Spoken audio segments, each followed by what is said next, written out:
The air was thick with smoke and the scent of burning gunpowder. Screams echoed in the distance, mingling with the rapid fire of machine guns and the low, desperate groans of wounded men. The battlefield had once been a field of golden wheat. Now it was churned into a sea of mud, littered with broken helmets, torn uniforms, and the haunting silence of those who would never return home. Emily Carter pulled the edge of her scarf tighter around her nose and mouth, trying to block out the worst of the smell. She was small, barely 5 feet tall, and the oversized medical bag hanging from her shoulder seemed to swallow her slight frame. But despite her size, Emily moved with purpose. Quiet, quick, focused. She had volunteered for the medical corps 6 months ago, much to her mother's horror and her father's silent pride. She wasn't trained like the other nurses, didn't come from a medical background. She had been a schoolteacher in a rural town before the war came knocking. But after losing her brother in a surprise ambush, she had stopped teaching multiplication tables and started packing bandages. She promised herself that she'd save as many lives as she could, even if her hands trembled each time she touched a wound. Now, with the sun hanging low behind a curtain of smoke, Emily moved between the trenches, weaving through chaos. She was searching for survivors after a devastating surprise attack that had hit the 17th Infantry. A deep groan stopped her in her tracks. It came from behind a half-destroyed wagon, near a crater carved by artillery. Emily turned on instinct, boots slipping slightly in the mud as she made her way over. She expected to find a young soldier, perhaps with a leg wound or some minor shrapnel. What she found instead made her breath hitch in her throat. A man lay face down in the dirt, blood soaking through his torn uniform. His left arm bent at an unnatural angle. His helmet was gone, and his dark hair was caked with blood and soil. From the insignia on his sleeve, she could tell he wasn't an ordinary soldier. This man was high-ranking. But she didn't recognize the face. Not yet. She dropped to her knees beside him, mud soaking into her skirt. "Hey, can you hear me?" she asked, her voice urgent but gentle. "I'm going to help you. Don't move, okay?" The man groaned again but didn't respond. His chest was rising, shallow but steady. Emily's heart pounded. She couldn't lift a man his size completely, not with her strength, but she could drag him. Bracing her feet in the dirt, she reached under his good arm and gripped him tightly. Every inch she dragged him felt like a mile. Sweat ran down her back despite the cool evening air. The battlefield around them was unstable. Enemy fire could resume at any second. But Emily didn't stop. Her breath grew ragged, her fingers burned from gripping his uniform. Still she pulled, foot by foot. At one point, she tripped on a fallen rifle and nearly dropped him. "Sorry," she whispered, wiping her brow. "You're not dying out here. Not today." She finally reached a half-sheltered trench carved deeper than most, a place the medics had temporarily set up as a triage zone. A young private saw her and ran to help. "Good Lord, where'd you find him?" "Behind the wagon near Sector 4, Emily gasped. "He's losing blood fast. I think his shoulder's shattered. We need morphine, gauze, everything." As the private called for assistance, Emily lowered the man gently to the ground and began working. She had no idea who he was, only that his pulse was faint and his breath trembled like a flickering candle. Her hands moved with practiced urgency. She cleaned his wounds, whispered soft reassurances, and pressed compresses against the bleeding shoulder. Hours passed. The shelling stopped. Night fell. Inside the dimly lit trench, lit only by flickering oil lamps, Emily sat back and stared at the man she'd saved. There was something strangely familiar about his face now that it was clean. Sharp jawline, strong cheekbones, a scar just below his left eye. She squinted, trying to place him. But exhaustion dragged at her, and she leaned against the wall of the trench, wiping dried blood off her arms. Around midnight, 2 soldiers walked past the opening. One of them glanced in and did a double take. Is that Ross?" one whispered. "Captain Daniel Ross," the other said, voice hushed but astonished. "That's the general's son." He led the assault on the eastern flank last month. Emily blinked. Captain Ross. She looked back at the man on the cot, stunned. She had no idea. He wasn't wearing any medals. His name tag had been torn. She'd pulled a stranger from the dirt, now realizing he wasn't just a soldier. He was the soldier everyone talked about. But to her, he was still just a man who needed saving. She said nothing, just tightened the blanket over his chest and whispered, "You're safe now." Outside, the battlefield quieted. Smoke lingered in the sky like ghosts refusing to let go. But inside the trench, a quiet fire had been lit. Neither of them knew it yet, but this moment would change both of their lives forever. Morning came without sunlight. The sky was still heavy with smoke, and the few rays that pierced through looked gray, not golden. In the field tent tucked just behind the front lines, Emily Carter sat cross-legged on a crate, sipping lukewarm tea from a tin cup. She hadn't slept. Her eyelids stung, her hands were blistered, and her back ached from hauling bodies all night. But her eyes kept returning to the same stretcher, to the same man. Captain Daniel Ross lay motionless, his right arm now bandaged from wrist to shoulder. They'd done everything they could for the moment, stopped the bleeding, cleaned the shrapnel wounds, and stabilized his vitals. But he hadn't woken up. Not yet. He looked peaceful. Not like someone who'd been dragged out of hell just hours earlier. His face, now cleaned of dirt and blood, was sharp and young. No more than 30. His chest rose and fell in a slow, even rhythm, as if asleep on a Sunday morning, not in the middle of war. Emily wasn't sure why, but she hadn't told anyone she was the one who pulled him from the battlefield. When the other medics came running, she simply faded into the background and helped where needed. And even now, as murmurs about "Ross is alive" spread among the soldiers and medics like wildfire, Emily stayed silent. She didn't want attention. She didn't need it. But the name, Captain Ross, was ringing louder and louder around camp. She began hearing stories in whispers. "You don't know who that is?" a corporal asked her while passing bandages. "He led the surprise maneuver on Red Ridge last month. Saved 2 platoons.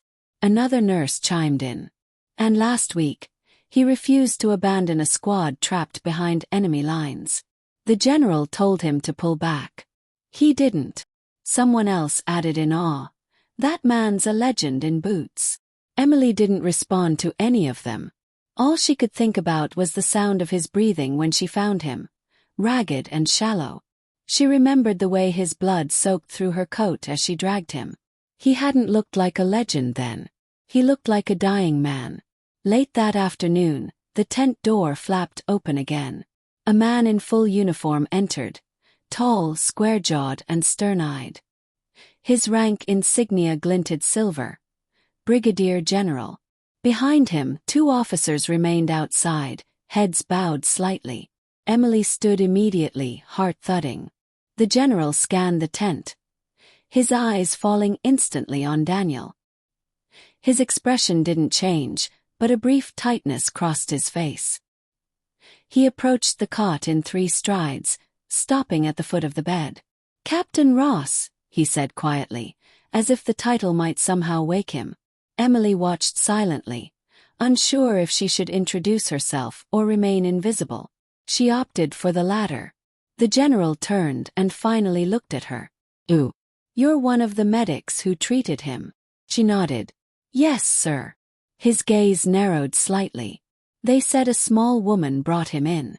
Dragged him from a crater half a mile out. Was that you?" Emily hesitated. Her instinct was to deflect. But something in his voice wasn't accusing, just searching. So she nodded again. "Yes, sir. I found him just after the second barrage. He was alive. Barely." The general studied her for a moment. Then, to her surprise, his posture softened. Not by much, but enough. "Thank you," he said simply. "If you hadn't, I would have buried my son today." Emily's throat tightened. His son. She blinked, startled. Not only was this man a national hero, he was the son of the general in front of her. Suddenly the stories she'd heard, the respect, the pressure. It all made sense. She had saved more than a captain. She had saved a symbol. The general didn't linger. He stood over Daniel for a few more minutes, then gave Emily one more look. When he wakes up, he'll want to know who you are. And with that he left. Hours later, as dusk painted the sky in dying oranges and purples, Daniel finally stirred. Emily had just finished checking the 4-line when she saw his fingers twitch. Then, slowly, his eyes opened. Green, sharp, but glazed with confusion. He blinked several times, trying to focus. His gaze darted around the tent, then landed on her. "Where am I?" he rasped. Emily smiled gently. "Safe. You're in triage. We pulled you out yesterday." Daniel groaned softly, trying to move. She placed a hand on his chest. "Easy.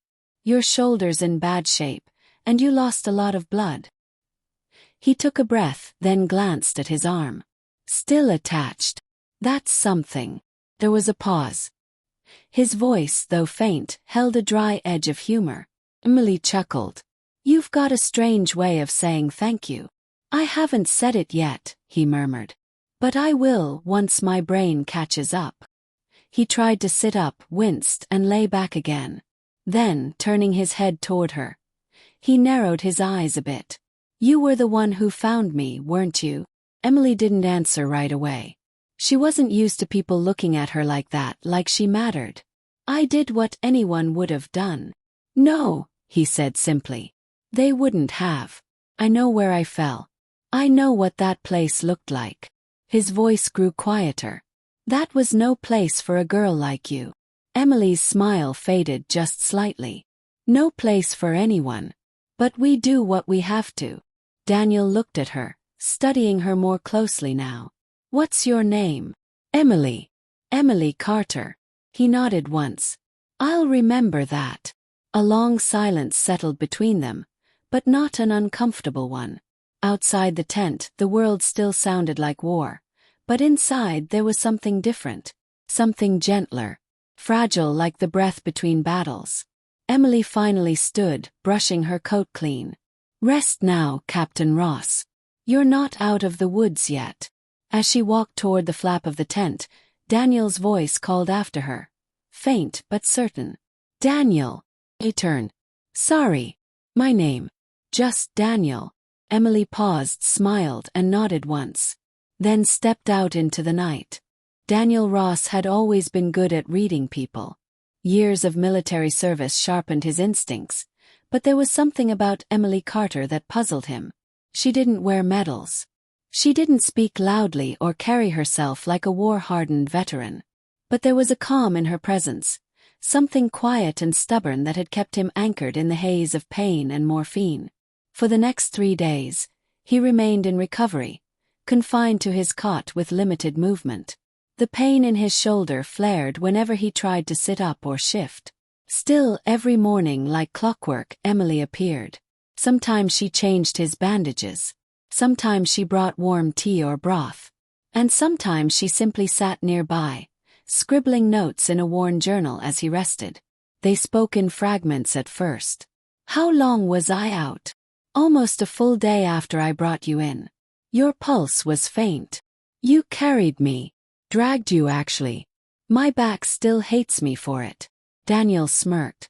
"Remind me to apologize to your spine." As the days passed, their conversations deepened. Daniel learned she was from a small town near the mountains, had taught school before the war, and lost her brother during a failed operation in the early months of the campaign. Emily never cried when she mentioned it, but her voice would slow, and her hands would tighten slightly around the edges of her journal. In turn, he told her about his upbringing as the general's son, how expectations followed him like shadows. "They don't see me. They see a uniform with my father's last name stitched on it," he confessed one evening. "Sometimes I don't even know if I've earned the respect, or if it was handed to me because of who raised me." Emily had looked at him then, long and steady. "Respect isn't inherited. You've bled for yours." It was the first time Daniel had truly felt seen in months. On the 5th day, news arrived from the front. The enemy had broken through a neighboring flank, and reinforcements were being called. Daniel, though still recovering, knew what that meant. They needed every able leader, every fighter who could stand. His mind raced. His body still ached, but the instinct to lead, to protect, surged through his veins. He called for his jacket. Emily stood by the tent flap, arms folded. "You're not going," she said simply. "I have to," Daniel replied, already trying to swing his legs off the cot. "They're undermanned. If they breach Hill 42, we lose the ridge, and the entire eastern line. You're not even healed." "I don't have time to heal. War doesn't wait for clean bandages." Emily stepped forward. "This isn't just about duty. It's about ego." Daniel froze. She continued, voice firm but quiet. "You want to prove something, to them, to yourself, maybe even to your father. But you're no good to anyone dead. You leave this tent in your condition, you'll be a liability." The words stung because they were true. He clenched his jaw, but his body betrayed him. When he tried to stand fully, his legs buckled and pain shot through his side. Emily rushed forward and caught his arm, easing him back to the cot. "I don't want to see you die, Daniel," she whispered. He sat there breathing hard, defeated, not by war but by the weight of his own expectations. For a long time neither spoke. Then Emily sat beside him and reached into her coat pocket. She pulled out a folded envelope, yellowed from dirt and time. "I've been carrying this for months," she said. "My brother wrote it before his last mission. Told me to open it if he didn't come home." Daniel looked at her.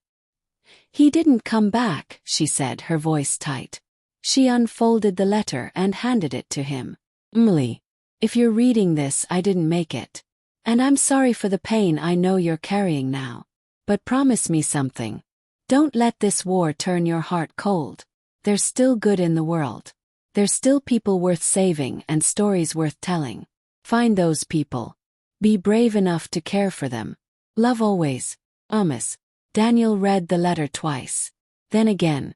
When he finally looked up, his throat was dry. "Your brother sounds like someone I would have followed into battle." Emily gave a faint smile. "He didn't fight with guns. He fought with hope." Daniel leaned back, the weight of her words settling deep inside him. For the first time in days, he didn't feel like a captain or a soldier, just a man, wounded, searching, and human. Later that evening, a lieutenant arrived with updated orders. The attack was postponed. Reinforcements from the north had bought them time. Daniel wasn't needed at the front yet. He exhaled in relief. "Looks like your back gets a break after all," he told Emily with a tired smile. She rolled her eyes. Thank God for northern reinforcements. That night, Emily returned to the tent with an extra blanket and 2 small cups of strong black coffee. They sat side by side, their legs almost touching, listening to the far-off booms that never truly stopped. For once, there was no talk of wounds, war, or duty. Just silence and presence. Daniel turned to her, watching the flickering lantern light play across her face. "I owe you my life." She shook her head. "You owe me nothing." "I think I do. And not just for dragging me out of that crater." Emily met his eyes. "Then promise me something. Anything. When this war is over, don't forget what it means to fight for someone. Not just a flag, not just a command, but someone." Daniel looked down at her hand resting on her knee. Slowly, he placed his over hers. "I won't forget." And he meant it. The rain began at dawn. It fell steadily, soaking through canvas tents and muddying the already shattered earth. But no one complained. For many, the rain meant fewer airstrikes, less dust, and the subtle illusion that the world might be trying to cleanse itself. Emily Carter stood by the triage tent's opening, watching as soldiers moved across the field with quiet urgency. Supplies were being relocated. Orders were changing. The battle at Hill 42 had been delayed again, but there was talk, low, uneasy talk, that the enemy was planning a massive push. Everyone could feel it. The war was about to crescendo. Behind her, Daniel was sitting up in his cot for the first time, his right arm in a sling. The color had returned to his face. He looked stronger, sharper. But Emily still saw the strain in his movements. "You're pushing it," she said, not turning around. "I'm sitting, not charging a hill." "You're also arguing with your nurse," she replied, finally glancing back with a smile. Daniel grinned. "I thought you were a schoolteacher. I multitask." He chuckled, then winced as his ribs reminded him they still weren't ready for laughter. Emily stepped in, adjusting the sling on his arm with the same quiet precision she'd shown since day one. Just then, a young private burst into the tent, soaked to the bone. "Captain Ross," he said, saluting. "General wants you at the forward post." "Now." Emily's head snapped up. "He's not ready." Daniel stood anyway, slow but determined. "Help me with my jacket." "You shouldn't." "He's my father, Emily. If he's calling for me now, it means it's serious." She hesitated, then silently held up his coat, helping him slip it over his uninjured arm. "I'll be back," he promised, voice low. "Don't disappear." She met his gaze. "I'll be right here." The forward post was little more than a dugout fortified with sandbags and tarps. Inside, a map of the region was pinned to a board, red markers indicating enemy movement. The general stood over it, flanked by his top commanders. His expression was grave. When Daniel entered, every man turned. The general spoke without looking up. "Sit." Daniel did with difficulty. "We intercepted communication this morning. Enemies planning a strike before nightfall. Full force. They'll hit Hill 42 and then sweep south." He paused. "We need someone to hold them at the ridge until reinforcements arrive from the east." Daniel blinked. "You want me to lead that defense?" The general finally looked at his son. "You're not fully healed." "No. But those men out there trust you. They'll follow you. And we need time. Just a few hours." Daniel didn't hesitate. "I'll do it." Back at the triage tent, Emily was organizing supplies when the news came in. Hill 42 was under attack. Captain Ross was leading a counter-defense. She dropped the bandages in her hands. Her first thought wasn't about strategy or logistics. It was about him, dragging himself through the mud, wounded, risking everything again. She knew the look in his eyes when he said, "I'll be back." It wasn't a promise. It was a hope. She didn't wait. Grabbing her bag, she ran toward the ridge. The fighting had already started when Emily reached the outskirts of Hill 42. Gunfire rattled in bursts, echoing through the fog. The earth shook beneath her boots. She ducked into a trench where injured soldiers were being brought back from the front line. "Where's Captain Ross?" she demanded. One corporal pointed up the hill. "He's holding the high trench. Last I saw, he was still standing." Emily didn't think. Ran. Mud clung to her skirt. Explosions lit the sky like thunderbolts. And still she climbed. When she reached the top, she saw him. Daniel was crouched behind a barricade, shouting orders, firing a pistol with his good arm. His face was smeared with dirt, but his focus was razor-sharp. Around him, the men fought with renewed energy, because he was there, because he hadn't left them. "Daniel!" Emily screamed. He turned stunned. "What are you doing here?" "I told you, I'd be right here." Before he could argue, a blast shook the trench. Dirt and debris flew.